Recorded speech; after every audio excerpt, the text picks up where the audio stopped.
Welcome back to News Watch 12 this morning, taking a look at your weather for this weekend with Storm Watch 12 meteorologist Josh Colbreth, and kind of some changes that we're expecting to see. I think the most major one this morning is that it's warmer than what we saw yesterday morning, specifically in Christmas Valley, but then tracking some storms as well this weekend. Yeah, I had a lot of moving pieces to this forecast, but you're definitely right to your first point.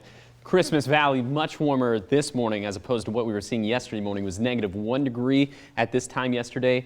Now it's 17 degrees, so definitely big improvements there. Siskiyou County cold this morning in the low 20s, upper 20s for the Rogue Valley, 40 degrees this morning for Brookings, where we still have that frost advisory in place for Port Orford and Langlois. Today, lots of sunshine.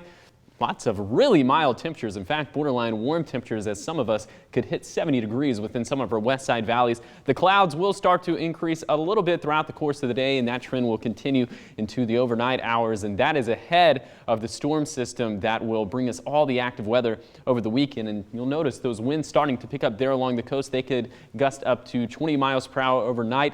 Look at what they're going to gust to tomorrow, getting all the way up to 60 to 65 miles per hour. And in this mustard yellow color over on the east side and then there along the coast, that's where we have a high wind watch in place until Sunday morning. So anything outdoors that could potentially blow away, be sure that you tie it down or move it inside, because the winds are definitely going to have their way with it.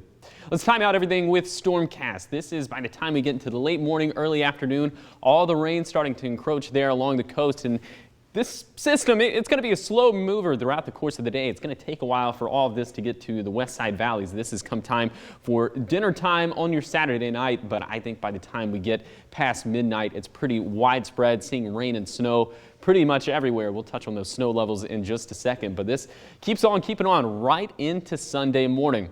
Some of the biggest rainfall totals, of course, are going to be along the coast, but this time it looks like we could have some pretty decent rainfall totals up along the Cascades, where we could have anywhere between ½ an inch to 3/4 of an inch. And then the Rogue Valley seeing some decent rainfall totals as well. Not as impressive within the Shasta Valley and throughout the east side. Those snow levels, they're going to be pretty high throughout the day on Saturday and then once again for Sunday and Monday, but sandwich in between all that, dipping all the way down to 3,500 feet.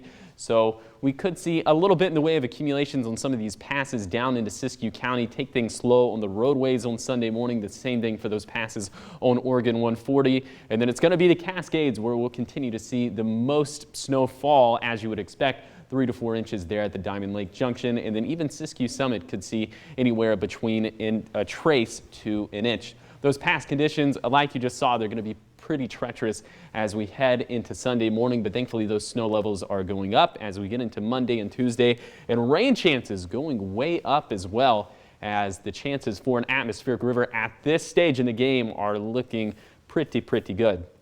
Here's your 7-day forecast along the coast, keeping things dry for today, and then very wet, very windy for Saturday and Sunday. Remember, we have that high wind watch in place for the coast.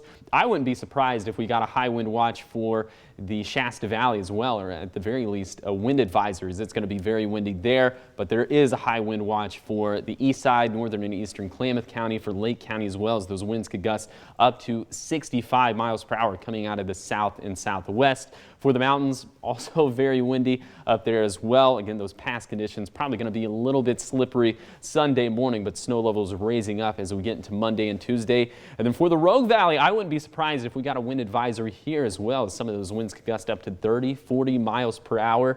And then the winds will back off, but rain chances, they don't back off at all. In fact, they raise up as we get into Monday and Tuesday.